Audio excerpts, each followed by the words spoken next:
Hi there, Simon from simonwoods.com here. I've got 6 wines to try and get through in 10 minutes now, and all 6 of them are from a Northern Ireland merchant called James Nicholson. I'm going to do a tasting for him later this week, and these are the wines I'm doing, and so I thought I'd have a quick look at them first. All from southern France, and the first one is from Limoux. Not the appellation of Limoux, just the region, because I think if you actually put the Appellation Contrôlée or whatever it's called now, they've changed the names.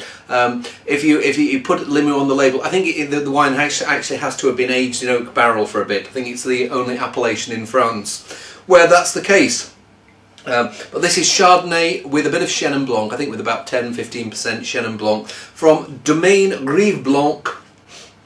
Smells like it's going to be fresh, yeasty, slightly appley, almost like Macon, Macon style. That's just what it is.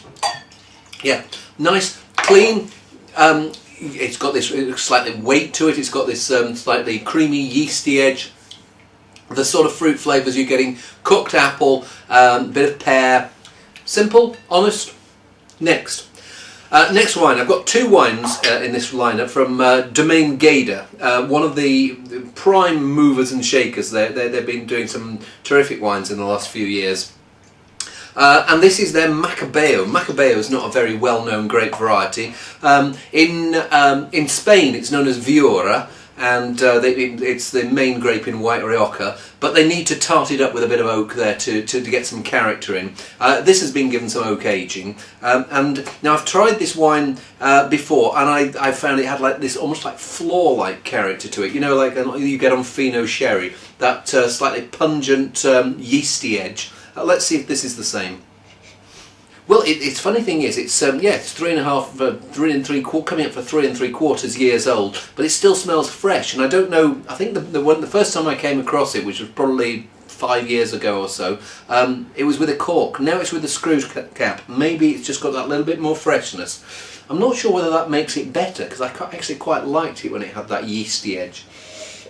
But there is some of that slight yeasty edge here, but there is, the main thing I get here is pungent, peachy fruit. It almost feels like someone's put a little dollop of Viognier in there. It's got that little edge of apricot kernel. Yeah, I like that. Nice. It's got a nice floral edge to it. It's almost as if someone's put a little bit of lychee in there, along with the peach, pear, slight edge of guava, those rounded, lush tropical fruit flavours. But I still would have liked it with that little bit of oxidation that I used to get in earlier vintages. But good. Third wine, Fontaine du Roi, King's Fountain, from a guy called Francois Collard, who's got an estate called Chateau Morgue du Grès. The blend here, and golly, I get Viognier really strongly there. Viognier, I think, is the main grape here, but it's got others in like Roussin, Marsanne, I think, Bourboulon, Clairette, maybe. I'll see if I can dig the precise blend out. But no, the main thing I get is this peachy, apricot-y Viognier edge, combined with an edge of reduction. So the reduction adds, what reduction is basically the wine's been made to exclude oxygen as much as possible. And you sometimes, in reds, it turns into a slightly feral, meaty edge. In the whites, you're getting these quite exotic, quince-like edges coming through. And it smells really tasty. It's got a slightly nutty, leesy edge too. Well, boy, I've no idea how much that costs, but I think the average price of these wines, well, they're putting together a case for this tasting, and it's going 120 quid. You get 2 bottles of each of these, so average price 10 quid. I think that might be on the more expensive side, but whew, I mean, even at sort of 15 quid, terrific wine.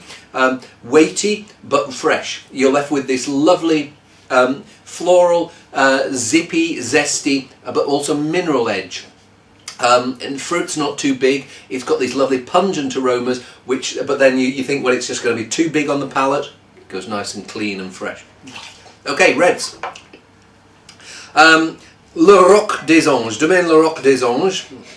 and I stick my nose in and I get that Carignan freshness there, like a peppery violet edge, bit of black currant. But Carignan by itself, it's almost a bit skeletal, and I think you almost need Grenache, Syrah, Mourvèdre, other grapes to flesh it out. And it feels like it's got those there. So it's got this fresh peppery edge, but it's got these more voluptuous, plummy, berry-rich flavours going on as well.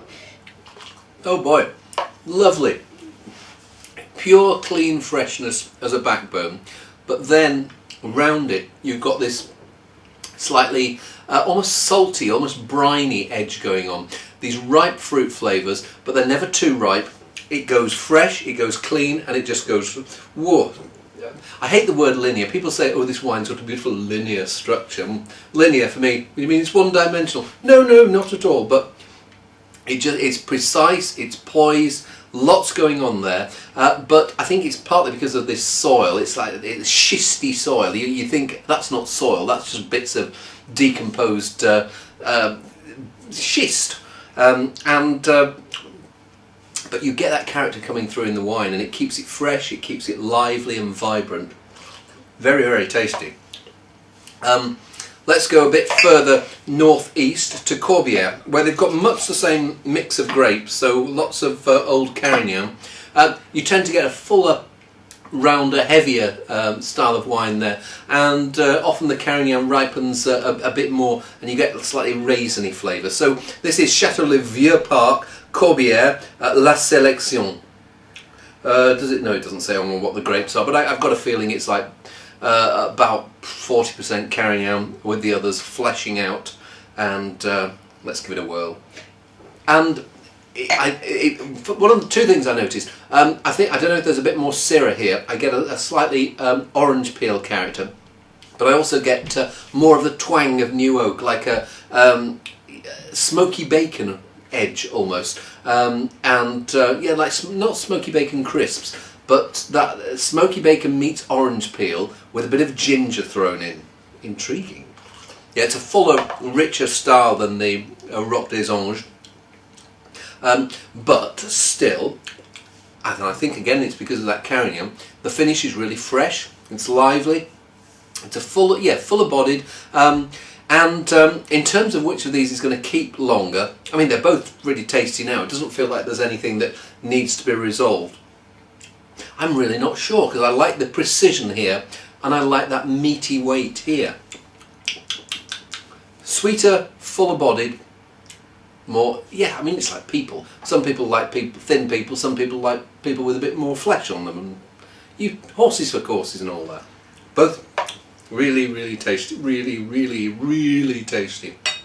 Final wine.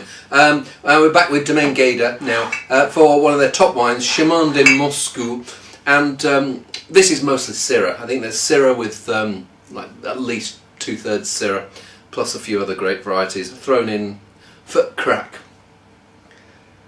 But it's that Syrah edge that comes through, earthy, herby, orange peel, crystallised orange peel, bit of ginger, bit of plum, damson, and oh, that smells. It smells like it's going to be rich but refreshing.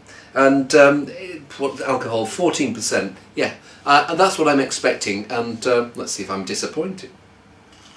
Not a bit. It's got this lovely herby edge to Syrah. Syrah in the northern Rhone has a perfume of its own. Syrah in the Languedoc I also find has a very distinctive edge. Maybe less fine-boned than up in the northern Rhone, but this herby fragrance just permeates the wine. And then you're getting these other grape varieties adding in a little bit here. Maybe, I don't know if there's some Carignan in there, adding some freshness there. The Grenache maybe just adding not so much weight, but just these plummy, maybe more dark berry edges. Whoa. Well, a really nice set of 6 wines. I'm looking forward to the tasting on Thursday. And if you want to sort of track it, go onto the James Nicholson website. Buy a case of these, 120 quid for 2 bottles of each of those. Terrific. See you soon.